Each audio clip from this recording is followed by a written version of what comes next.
que es continuación, yo me doy cuenta que la palabra siempre tiene algo nuevo, algo diferente que ofrecernos. Le decía yo a uno de mis hijos, la palabra no es plana. ¿Sí? Escúcheme, la palabra no es plana, no nada más es así como que ya lo pasé en un sentido y pues ya lo entendí, ya quedó. Yo creo que así lo puedo ver, es algo así como, no sé si como un cubo o como una esfera en la que tienen tantas partes, tantas facetas que Dios quiere manifestar y mostrar en nuestra vida. No es mi interpretación personal, no es lo que yo opino en la palabra, pero me doy cuenta, la Escritura por ejemplo habla que Cristo es la palabra, es el verbo hecho carne, y la Escritura nos muestra que en Efesios Pablo ora que podamos ser capaces de comprender la altura, la anchura, la profundidad, la longitud del amor de Cristo. Cristo es la palabra. Entonces, hay escrituras que son mucho más hondas de lo que hemos pensado, son mucho más altas, son mucho más extensas. ¿Sí? Está como cuando usted mira algo, y está usted en el centro y empieza a dar la vuelta y empieza a ver todo alrededor, y hay mucho que ver, y así es la palabra. De veras que Dios nos libre de menospreciar la Escritura. Ninguna palabra de la Biblia, ¿verdad?, está de sobra. Hay tanto en la Escritura que Dios desea hablar a nuestra vida. Es perfecta la palabra, nada le sobra, dígalo conmigo, nada le sobra y nada le falta. Sí, esta palabra es perfecta y Dios todo lo que quería decirnos nos lo ha dicho. Esta es la palabra profética más segura. Cuando alguien viene y le dice algo, ¿verdad? A veces a los hijos, de repente hay maestros que le dicen, no, pero es que eso no está en la Biblia. Les están hablando algunas cosas de Dios, dicen, no, pero es que eso no está en la Biblia, está en otros libros.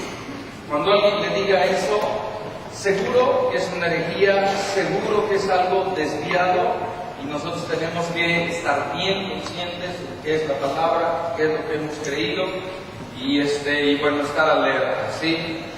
Yo le quiero hablar hoy este mensaje, ¿verdad?, que le he puesto, como está en la palabra, ¿verdad? Necesitamos ser llenos de la gloria del Señor. ¿Sí? ¿Verdad que necesitamos ser llenos de la gloria del Señor? Esta semana estaba meditando ahí en la Escritura, viendo algunas Escrituras.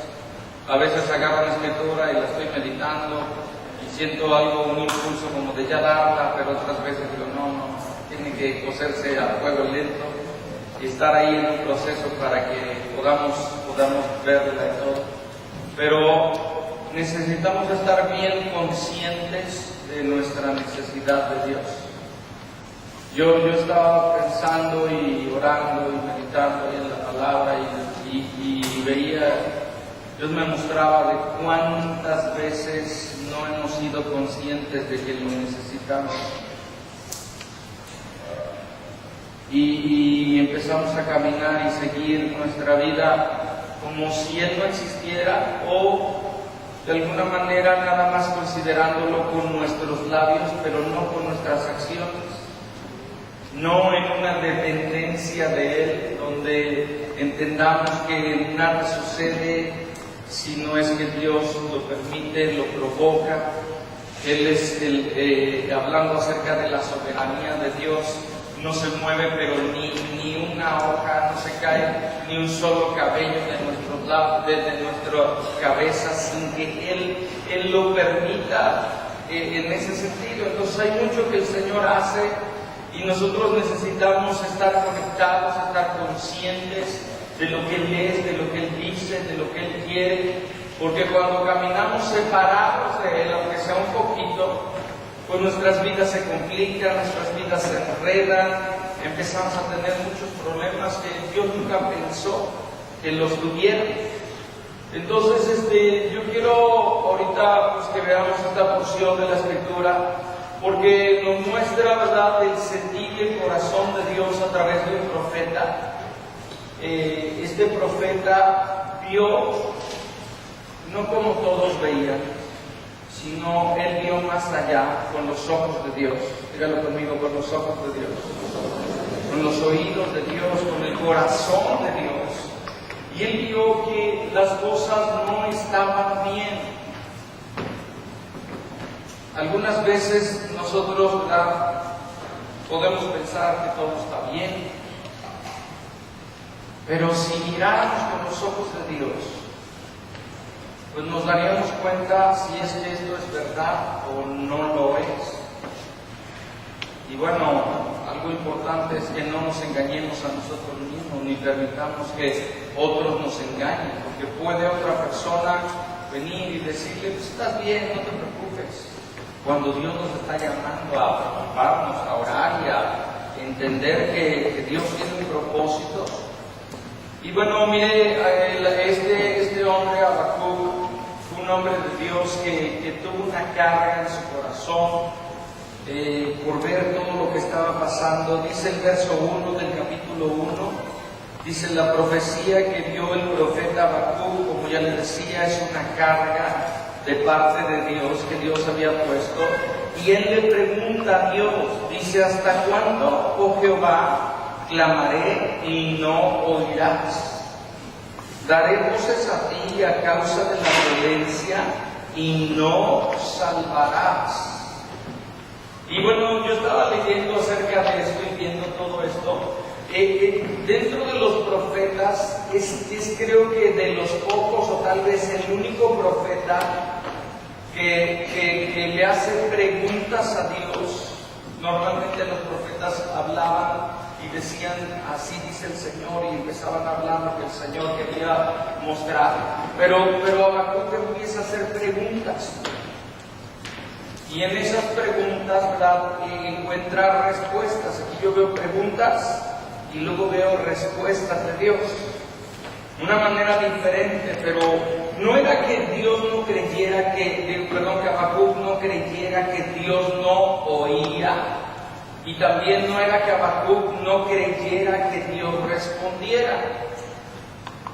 Porque la Biblia nos habla, ¿verdad?, que es necesario, ¿verdad?, que todo aquel que se acerca a Dios crea que le hay y que es galardonador de los que le buscan.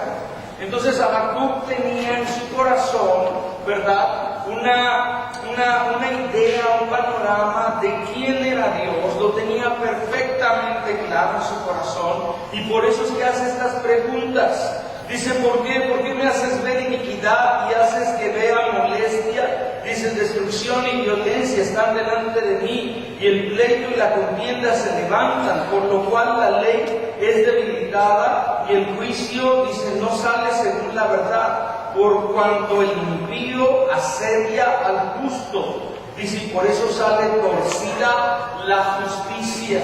¿Qué estaba pasando? Había un remanente fiel, había un pequeño grupo de gente que estaba haciendo las cosas bien. Por eso dice la Escritura que había un justo.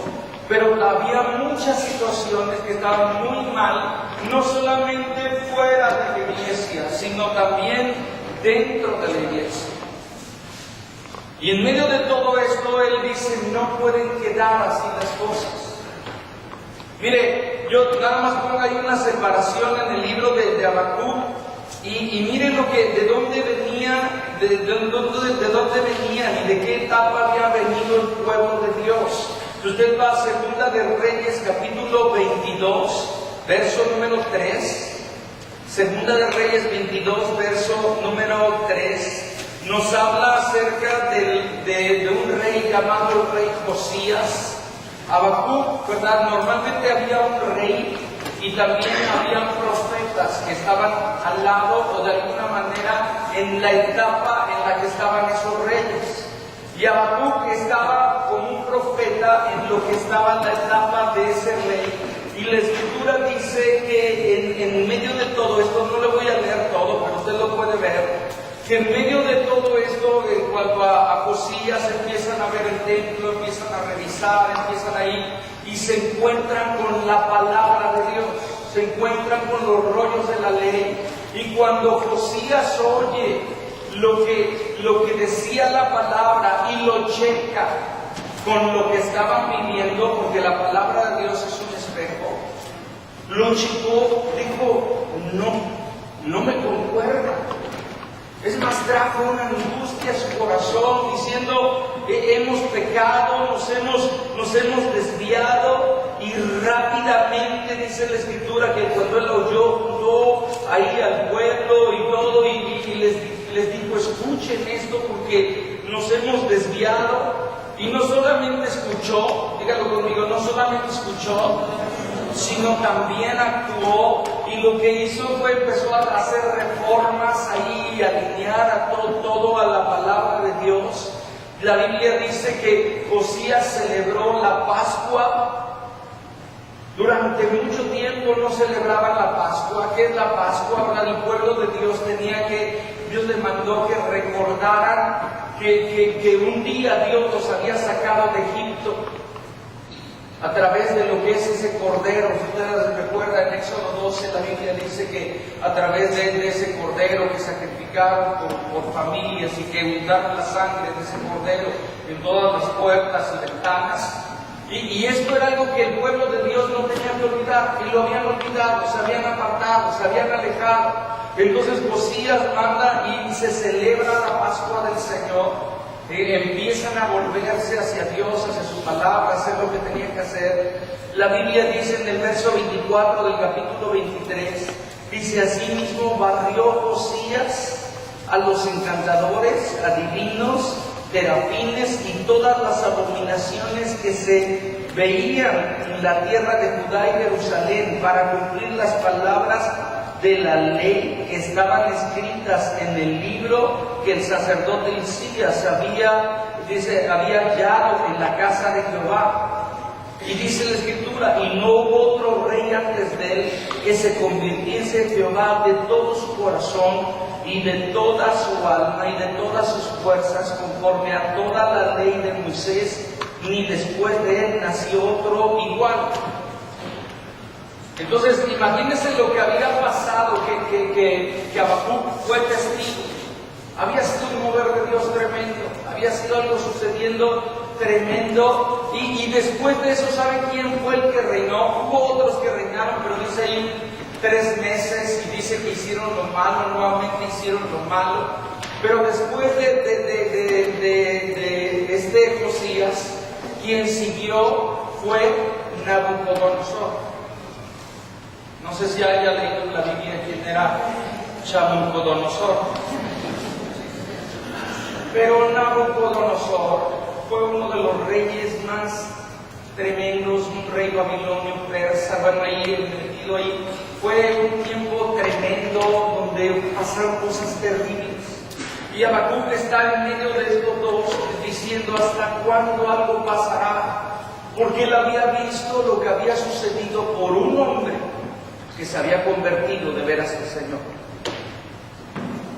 Qué cosa tremenda puede ser nuestro Dios cuando una persona se entrega, se convierte de veras al Señor. Cosas poderosas suceden.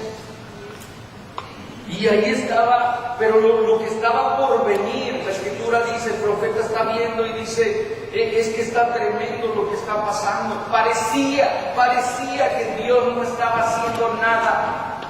¿Alguna vez le ha parecido que Dios no está haciendo nada? El profeta dice: ¿hasta cuándo, Señor? ¿Hasta cuándo va algo a suceder? Ahora, cuando nosotros le hacemos una pregunta así, pues también Dios nos está diciendo: ¿y hasta cuándo te vas a repetir?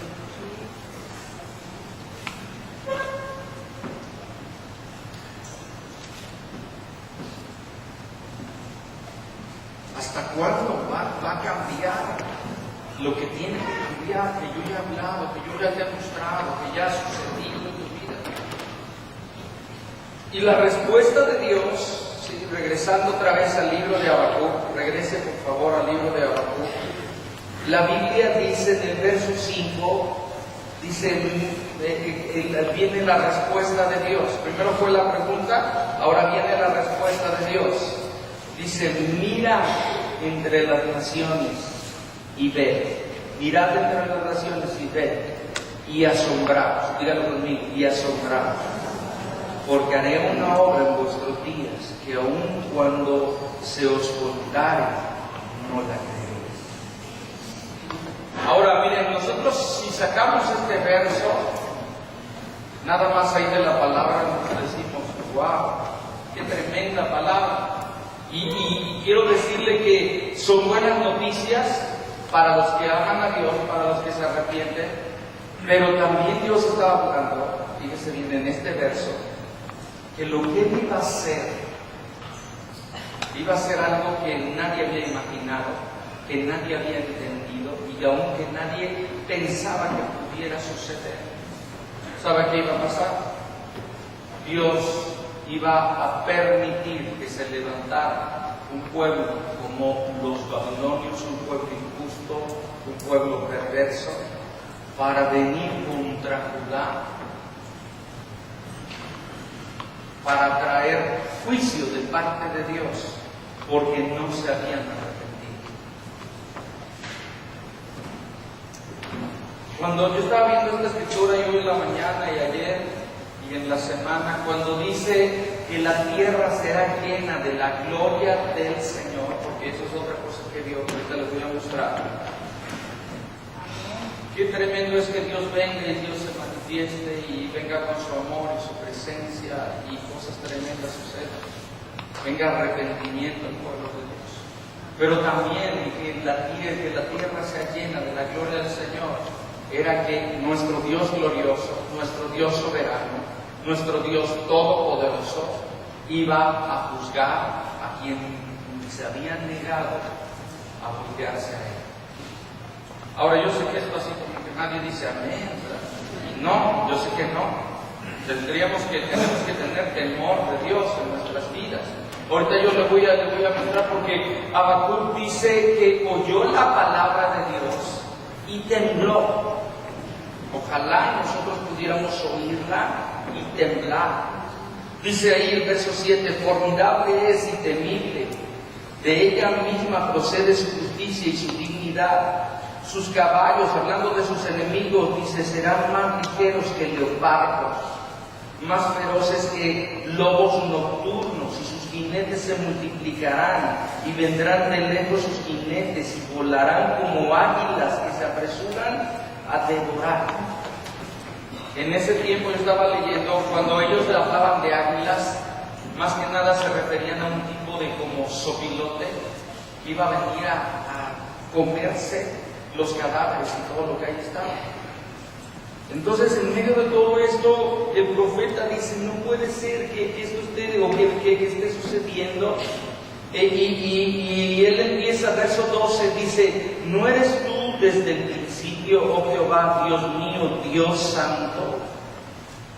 Dice, no moriremos, oh Jehová, para el juicio lo pusiste tú, oh roca, dice, lo fundaste para castigar. Muy limpio eres de ojos para ver el mal, y dice, ni puedes ver el agravio, porque ves, dice a los menospreciadores, y dice, y callas cuando destruye el impío al más justo que él. Y bueno, sigue ahí la escritura, y empieza nuevamente, está diciéndolo, y luego dice el verso 2, primero él tuvo una carga, el capítulo 2 dice la escritura, y sobre mi guarda estaré, y sobre la fortaleza afirmaré el pie, y velaré para ver lo que se me dirá, dígalo conmigo, lo que se me dirá, y qué he de responder tocante, o qué he de responder tocante a mi queja. Él creía que Dios iba a hablar y que también él iba a responder, ¿sí?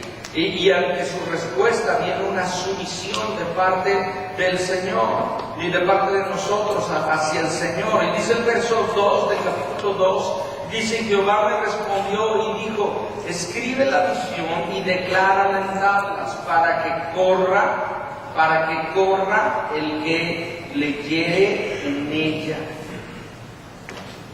¿Por qué ¿Por qué Dios le dice que la escriba? Para que más gente la pueda ver, porque ellos normalmente la hablaban, pero dice, escríbela para que todo aquel que la vea corra.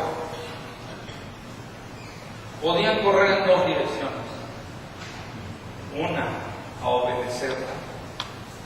O segunda, correr por el juicio de Dios. ¿Cuál cree que sea mejor? Está muy callado. Correr a obedecer. Correr a obedecer. Dios da una respuesta y dice, da una visión de lo que iba a suceder. Dice el verso número 3, aunque la visión tardara aún por un tiempo, dice, mas se apresura hacia el fin y no mentirá, aunque tardare, espéralo, porque sin duda vendrá, no tardará.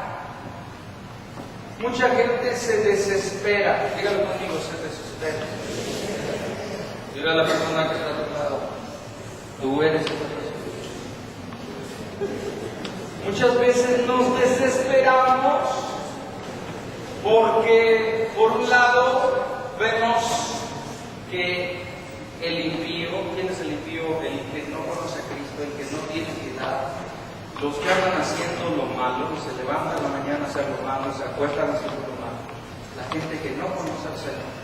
A veces hay un engaño en mucha gente de pensar, ¿por qué a él le va bien?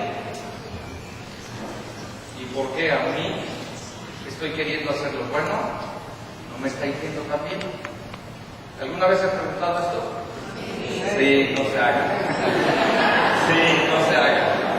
Muchas veces puede usted pensar. El Salmo 37 nos dice, no te impacientes a causa de los malignos. Y empieza ahí, usted puede leer el Salmo 37. Pero en medio de todo esto, y el Señor le dice, aunque te pareciera que tarde, no tardarás. A veces nosotros vemos que no hay una consecuencia inmediata en gente de lo que está haciendo y nos engañamos pensando cosas que no, o mucha gente se engaña pensando de que nada va a pasar. Algunas gentes se engañan pensando que el infierno es la tierra y que nada malo va a pasar, pero la Escritura habla también del infierno como habla del cielo. Entonces, nosotros tenemos que entender que aunque tarde, parece que tarde, espéralo, porque sin duda vendrá, no tardará. Dice el verso 4, he aquí que aquel cuya alma no es recta se enorgullecerá. ¿Sabe a quién está hablando cuando dice he aquí el alma que no es recta?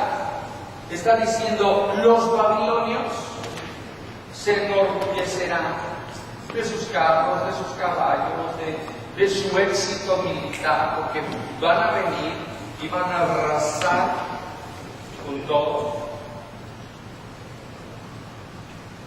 Pero también le da la salida. Como Dios sabía que había un grupo de gente que le amaba, le buscaba, le dice, mas el justo por la fe vivirá.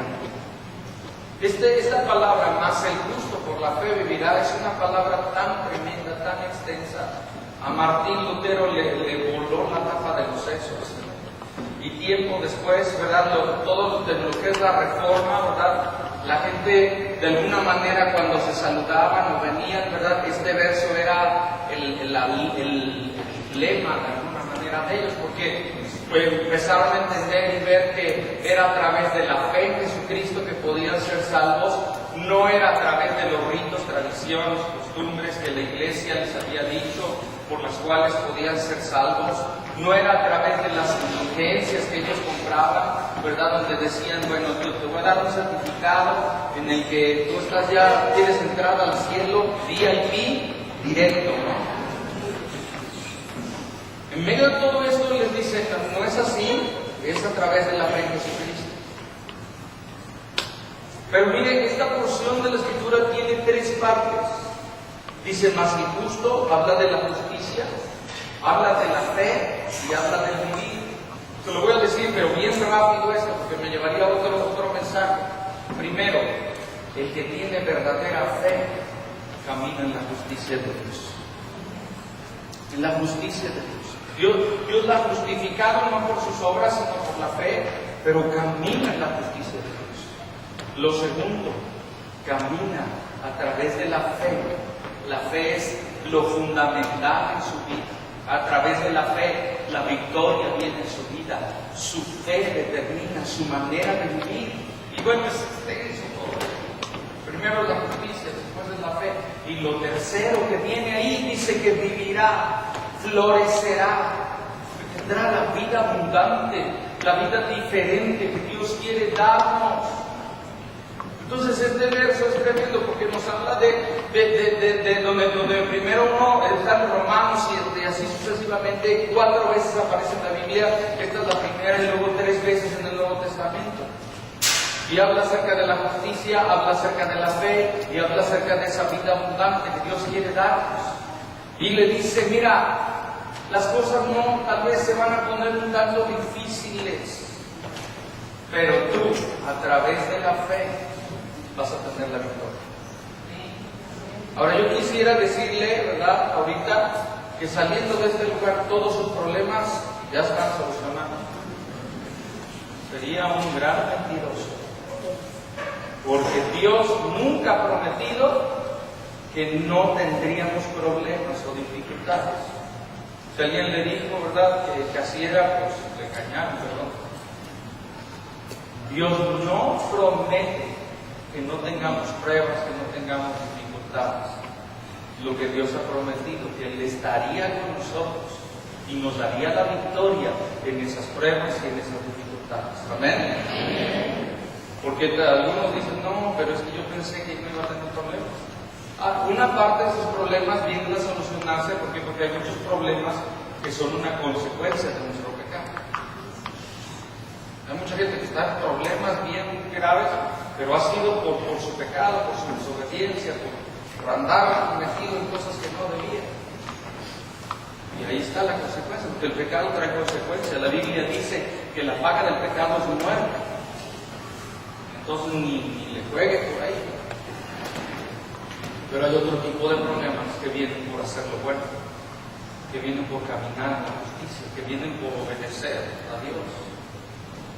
Y en esas situaciones Dios dice, Él nos habla que aunque pases por el fuego, creo que es Isaías 43 nos dice, aunque pases por el fuego, ¿verdad?, no te quemarás.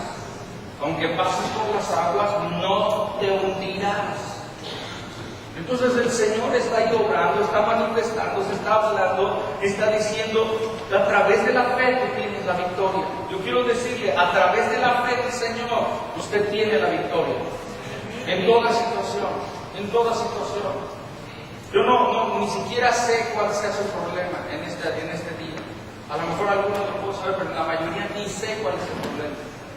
Pero yo sí sé que si usted entiende bien lo que es la fe, se agarra de la promesa de Dios, ¿verdad? La Biblia nos muestra que viene vida, la vida diferente, la vida abundante que Dios quiere darnos. Y luego dice ahí la Escritura, estoy tratando de tomar el libro e irlo desglosando así. Pero mire, a través de la Escritura, en el verso 6 del capítulo 2, vienen varios ayes. O ayes contra los injustos. Y vienen ahí varias cosas, dice, hay del que edifica la ciudad con sangre, y hay del que hace esto y el otro, y sigue ahí la Escritura, pero también nos da una visión. Siempre que alguien tiene algo de Dios, no solamente ve el problema, sino también ve la solución, y que la solución es Dios. Hay profetas que nada más te hablan del problema. ¿Cuál es la solución? La solución del Señor nos dice que la tierra será llena de la gloria del Señor. Habacuc ve el problema, lo ve con los ojos de Dios, ve la carga y dice algo tiene que cambiar. Como tenemos que verlo con nuestros ojos y decir con los ojos de Dios y ver si hay algo que tiene que cambiar en nuestra vida, si hay algo que tiene que cambiar en nuestra familia, si hay algo que tiene que cambiar en nuestro matrimonio, si hay algo que tiene que cambiar en la iglesia, en la sociedad.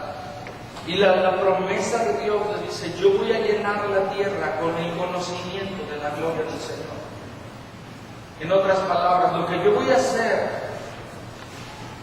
va a hacer que los ojos de muchos se abran para que puedan conocer a una persona, no una doctrina, no una religión, para que los ojos de muchos puedan ver que Dios es real, que yo soy real y que deseo manifestarme en sus vidas. La gloria del Señor es la manifestación de la presencia de Dios. Es donde tanto el creyente como el impío pueden sentir y ver que Dios está obrando y que algo está pasando. En algunos es consuelo, en otros es juicio. Yo quiero estar del lado de los del consuelo. ¿Usted? Solamente tenemos que arrepentirnos. ¿Sí? Y dice ahí el verso 20, mas Jehová está en su santo templo, calle delante de él toda la tierra. Dile a la persona que está a tu lado, calle. Porque a veces hablamos cada cosa. Calle, dice el Señor está en su templo, calle delante de él toda la tierra. Guarde silencio. Espera ver lo que Dios va a hacer. Y primero tuve una carga, luego tuve una visión. Lo tercero, estoy llegando apenas al mensaje. Esto era la introducción. El tercer punto, Habacuc, dice el verso número 1, oración del profeta Habacuc sobre si sí o no. ¿Por qué? ¿Qué significa esto? Primero, esta oración es un salmo. Si usted lo quiere ver, es el salmo de Habacuc. Pero este hombre dice que hizo una oración sobre sí o no. ¿Sabe qué significa sí o no? Significa aberración. Significa aberración. En medio de todo lo que estaba pasando, que era una aberración delante de Dios, era algo que no era agradable, era algo que era pero totalmente ajeno y Dios no estaba contrario a todo esto. Dice que él oró. Cuando alguien tiene una carga, cuando alguien tiene una visión de Dios, también es alguien que ora y entiende que a través de la oración Dios nos puede dar la victoria. Que en medio de toda situación hay dos cosas que necesitamos hacer. Y aquí están, que son las dos cosas que él hizo. Oró, dígalo conmigo, oró y adoró. En la Escritura dice, oh Jehová, he oído tu palabra y temí. He oído tu palabra y temí. Hay tres cosas que traen la presencia de Dios a nuestras vidas. Primero, un río de la palabra de Dios. Cuando la palabra de Dios viene a nuestra vida, en verdad su palabra, lo que sucede es que despierta los corazones. Entiendan que Dios no falla. Entienden que no es que Dios no esté haciendo algo. Que cuando hay un problema, normalmente el del problema somos nosotros, no es Dios. Que cuando hay un problema, no es que tú estés bien y todos los demás estén mal, como algunas veces nos ha pasado. No será que. Sino entendemos que nuestra esperanza, nuestro socorro viene de Él y dice, y de mí. Yo no sé si, yo creo que yo puedo ver de alguna manera Él vio. Yo no sé si ese ejército, no sé si tuvo una visión. Es más, mire, quiero decirle algo. Los babilonios ya tenían una fama tremenda. Había ahí gente tan de pueblos y ejércitos tan terribles que para callar a sus enemigos les arrancaban literalmente la lengua. O sea, era un tipo de barbarie que no se imagina, ¿verdad?, de todo eso. Y dice, que oí todo esto y temí. Dice, oh Jehová, aviva tu obra en medio de los tiempos, y en medio de los tiempos hazla conocer. En la ira acuérdate de la misericordia.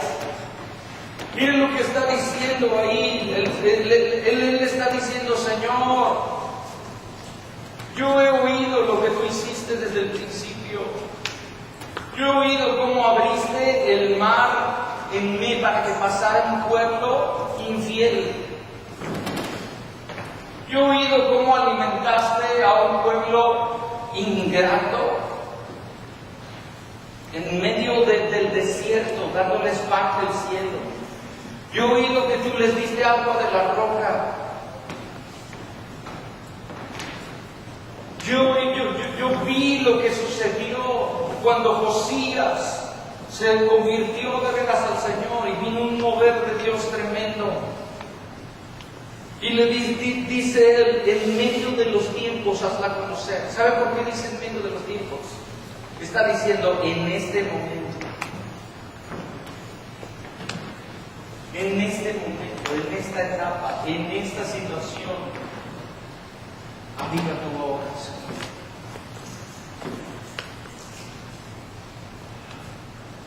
¿No creen que tendríamos que hacer una oración así?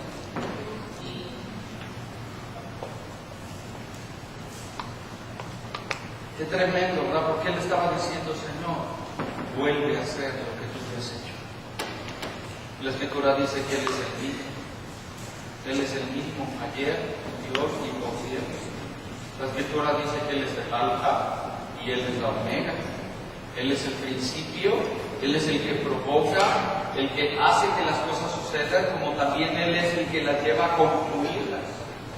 Y Él es el mismo.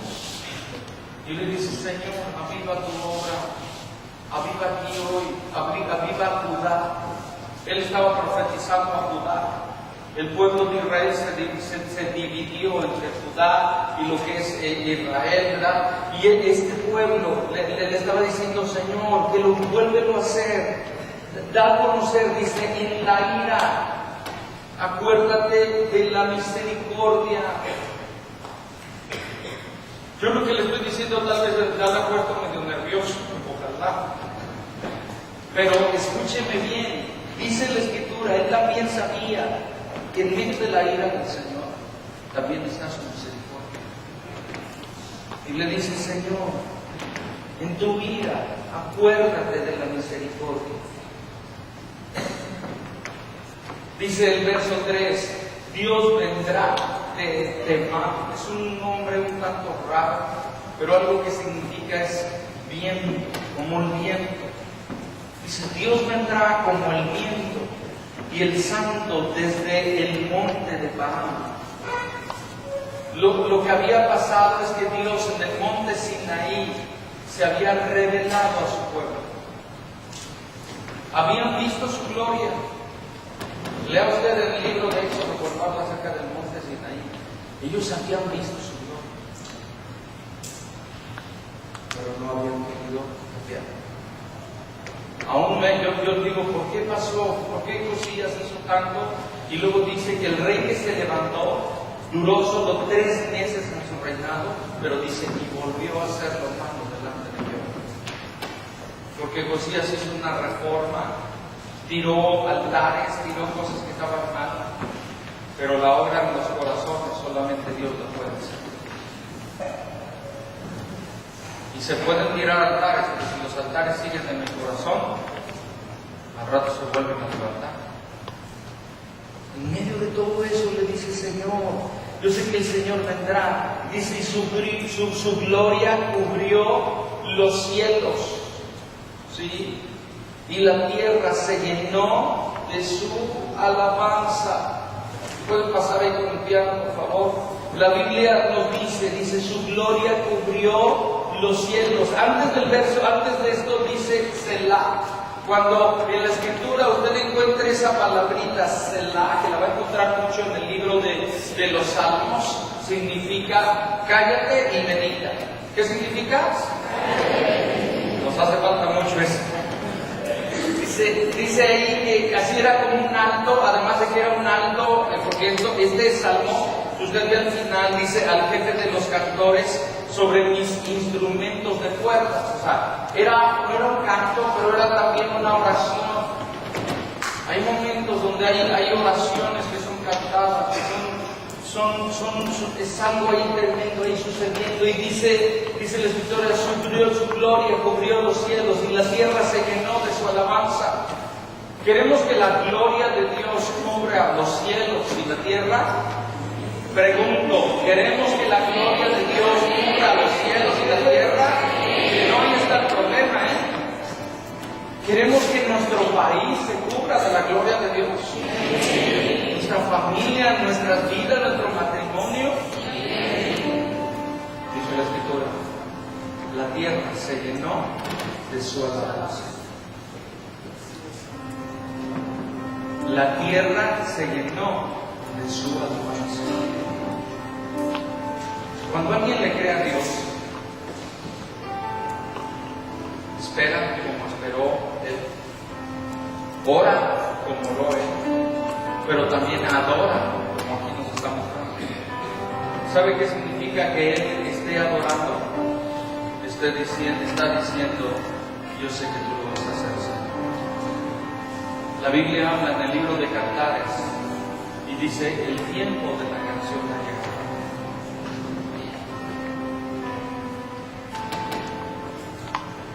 ¿Cuánto nos hace falta orar y adorar? Si la tierra se llena de su alabanza, entonces la gloria de Dios cubriría los cielos.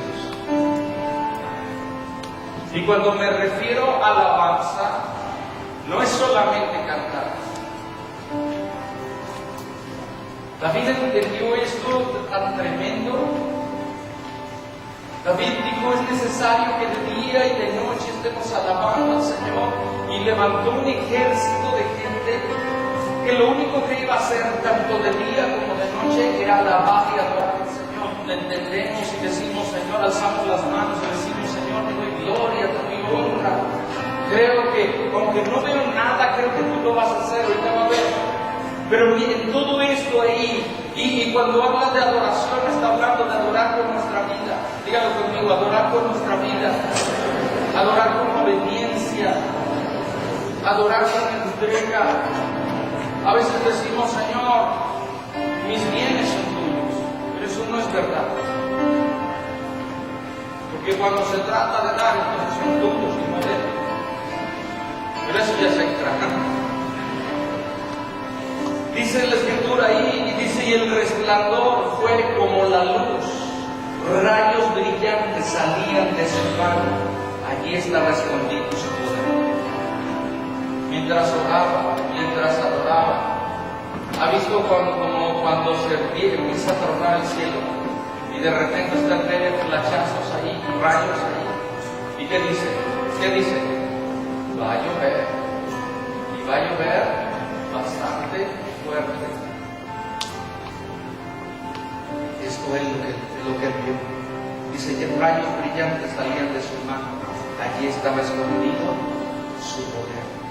Más adelante el verso 6 dice, sus caminos son eternos. Y continúa la oración, le encargo que lea este libro. Y luego del verso 16 al 19 viene un entendimiento, porque cuando adoramos viene entendimiento, viene revelación al corazón. Dice, oí y se conmovieron mis entrañas. Ya no era hasta cuándo, Señor, harás esto. Ya no hasta cuándo, o por qué no respondes, sino lo que era en este momento. Dice, a la voz temblaron mis labios, pudrición entró en mis huesos, y dentro de mí me estremecí. Si bien estaré quieto en el día de la angustia, cuando suba al pueblo el que lo invadirá con sus tropas. Estaba él temblando, estaba diciendo, qué cosa tan tremenda va a pasar. Yo después le voy a hablar acerca de contristar al Espíritu Santo. Pero hay tantas cosas que a él lo entristecen, y no porque lo hagamos menos, ahora le voy a explicar, pero más que nada es que por ver lo que viene, el Espíritu Santo se entristece, porque ya ve lo que viene, y como ve que lo que viene no es bueno para el que no se arrepiente, se entristece. Y dice el verso 17, aunque la higuera no florezca, ni en las vides haya frutos, aunque falte el producto del olivo y los labrados no den mantenimiento, las ovejas sean quitadas de la majada del corral, ¿sí? Y no haya vacas en los corrales, aunque todo se ponga difícil, porque sabía que se iba a poner bastante difícil. Verso 18, léalo conmigo. Con todo, yo me alegraré en Jehová y me gozaré en el Dios de mi salvación. Jehová es el Señor, es mi fortaleza, el cual hace mis pies como de siervas y en las alturas me hace andar. Esta porción, estos últimos versos, del 16 en adelante, es el término de esa canción, de esa adoración, donde diciendo: Señor, aunque las cosas se pongan difíciles, como yo le decía la semana pasada, hay gente que si le va bien tiene fe, pero si no le va bien no tiene fe. Esa no es fe verdadera. Dice: aunque todo se ponga difícil, con todo, yo me alegraré en Jehová y me gozaré en el Dios de mi salvación. ¿Por qué? Porque Él es mi fortaleza. Él es su fortaleza. Él es su fortaleza. Dice: Él hace mis pies como de siervas. ¿Sabe qué es eso? Como esas siervas que tienen esas garras y que se agarran de tal manera que no pueden moverse, que no se resbalan de esa roca. Dicen mis alturas, me hacen andar en las alturas, en ese lugar elevado que Dios ha preparado. Cierre sus ojos, por favor. Lo demás va a tener que usted leer ahí en la palabra de la Biblia.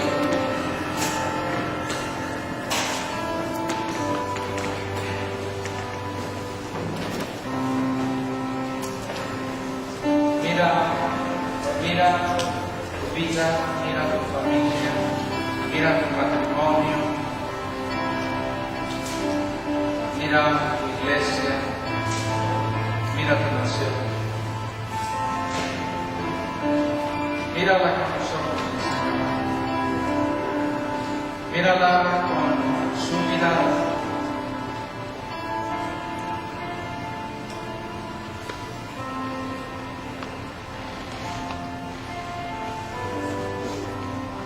Está bien. Está alineado.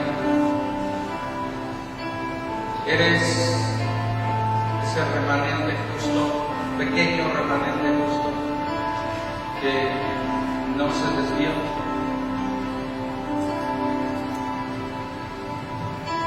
O estás como el resto del pueblo de Judá, que aunque conocían y habían oído de Dios y habían visto sus maravillas, estaban lejos de Él.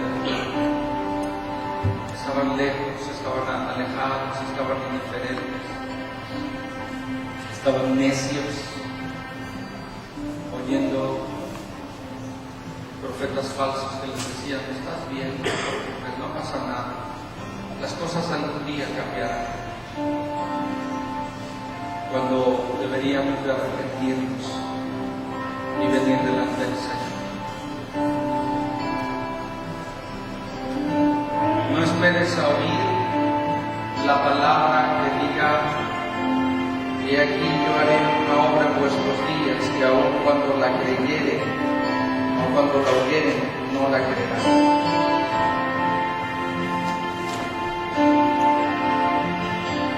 Ve la visión de Dios, en la cual Dios quiere llenar tu vida de la gloria del Señor. Y corre a obedecerle, no corras para huir del juicio de Dios. Si tienes que arrepentirte y sabes que algo no ha estado bien, ponte de pie y dile: Señor, tomo esta palabra, entiendo que hay cosas que tienen que cambiar en mi vida Y en medio de la ira, acuérdate de la misericordia, Señor.